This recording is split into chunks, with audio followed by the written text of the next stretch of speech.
they try to play like Bernie Sanders and a lot of the people on that are running, Elizabeth Warren. They're all calling for full government control of healthcare. Okay, how is the healthcare system in Brazil? Was it a socialized medicine program or was it independent? It's socialized. It's terrible, Socialized. terrible, Oh. So terrible. now, with your experience in a socialized program, and you see candidates like Elizabeth Warren and Bernie Sanders calling for the end of privatization of health insurance, uh, what would be your response to that, given that you've had experience with the government running your healthcare? Well, we can even pay for it, right? We had their idea is to tax the millionaires and the billionaires. However, if you tax the 400 most rich people in the country, those are the billionaires.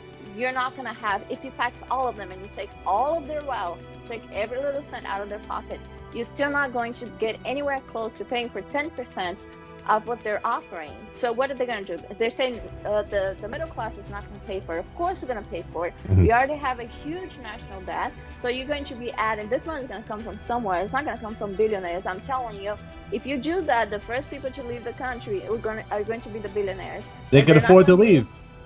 they're They not can going to be afford to Miley leave. Cyrus. They're not Right. going to be Miley Cyrus. They're not going to say, I'm going to Canada and never go. They're going to go, right? It's their livelihood.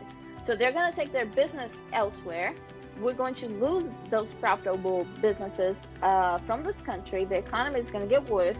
She's going to have to deliver, so she's going to get this money from elsewhere. Our national debt is going to increase. Inflation is going to be huge. So if you think that your salaries are going to freeze, so if you can afford a $2 bread today, can you afford a $20 bread tomorrow? That's the question, right? Your salary is frozen, so you're making the same amount of money, but things are now costing 10 times more because of the inflation. These people do not know simple math. They do not know how to run the government. And the end result of that is terrible.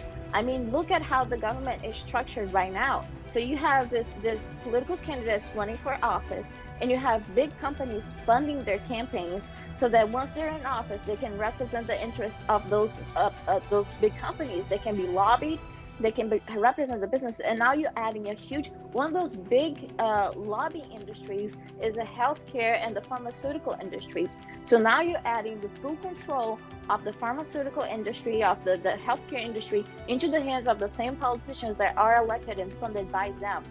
That is going to drain the money from this country like you've never seen before. And let me tell you, if I'm going to the doctor and the doctor is charging me $100 for a medicine, I'm going to ask, I came here yesterday, this medicine was $100, now this medicine is $1,000, what's going on? I'm going to try to bargain, I'm going to try to look elsewhere, see if I can get this medicine cheaper. But now if I go to the doctor and I never see the bill goes to the government. Mm-hmm. Who's seeing this bill? Who's signing this bill? Nobody sees this bill. So this bill could be $100, this bill could be $1 million. So they jack up the prices because nobody's checking up on them. It's all behind closed doors. Nobody actually gets to see what's being spent, what's costing. And so the costs are high. Nothing is actually getting taken care of. And if you see how actually this works in other countries like Brazil and all the countries that have this, it's not a good quality care, with the couple exceptions in Europe. But Norway, for example, they have oil money. Now, they do not have to pay for things like defense, right? They do not have to pay because we pay for it. In fact, we pay a lot of their bills. If they actually have to pay for half of their bills and they keep bringing these people in and with open borders and trying to pay and afford all of that, their countries are going down quicker than they can think about it. And we're going down with them. So it's so crucial that we elect Trump and we keep electing conservatives, because we're not in a situation in which we can afford to fall for these policies. We're one election away from becoming a socialist country, and if we do choose that, you see right away the market will go down right away. I mean, when Trump was elected, the market went up because the market likes people who understand finances. And when you don't, then it's going to be bad for America. You sound a lot like a libertarian when you talk about the free market.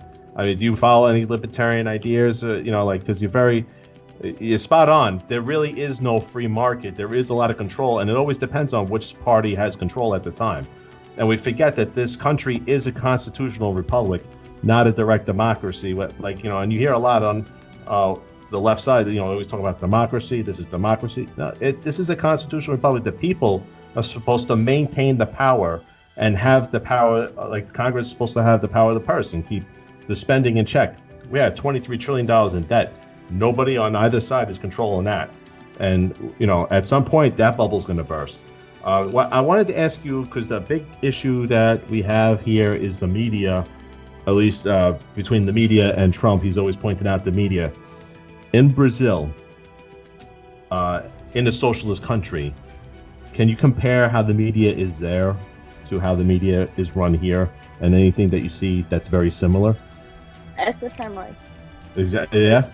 It's the same way. Yeah, and just before let me touch it back in the libertarian thing. I do believe in basic safety net. I do believe, however, that the government should be doing a very good and active role of actually looking into companies and making sure that they don't get too big to the point where the companies and the government become one thing and you can't separate them, right? So I do believe that there's people, people are gonna get out, they're gonna have problems, sometimes you're out of luck.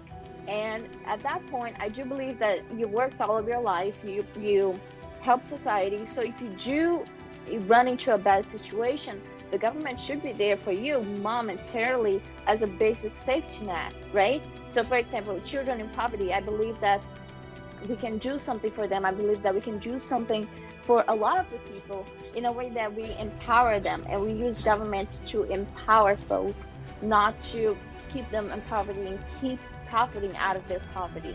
I think that what we have now is a travesty of a government, and my dog is being very annoying. Sorry. It's okay. It's all right. And the media. Yes, the media. Yes. Absolutely the same. The media in Brazil tried, but I guess we were smart about it. The thing that happens in Brazil, however, is that they have 3 major networks. We don't have a lot of them, right? We have 3. And the biggest one of them was extremely left. They were trying to do everything in their power. All of the big actors and actresses and the people that we looked up to. Was it MSNBC by any chance? No. Oh, okay. No, I'm just kidding. No, that's our far left. Yeah. So it was the global. Okay. But I think that they kind of went a little bit too much, kind of like MSNBC and CNN did. And the thing in Brazil is that people had alternatives, right? They had the other shoe that they could choose. So they went for the alternatives, and in the end, they didn't care about the leftist media anymore. Hey guys, I hope you enjoyed that video. Subscribe to the show, like it, and comment. Also, if you want the audio version because you're traveling, you're in a car, and you can't watch it, you don't have time to watch the episodes, you could go in the show notes. There is a link provided. Stitcher, iTunes, iHeartRadio, whatever your pleasure may be. Join me and listen via the audio versions on those other platforms, okay? But I really like YouTube. I like the way it's working out. And if you can, subscribe. The more subscribers, the better the content I can provide you, and it costs you nothing. So I appreciate it. Thanks, guys. I'll see you next time.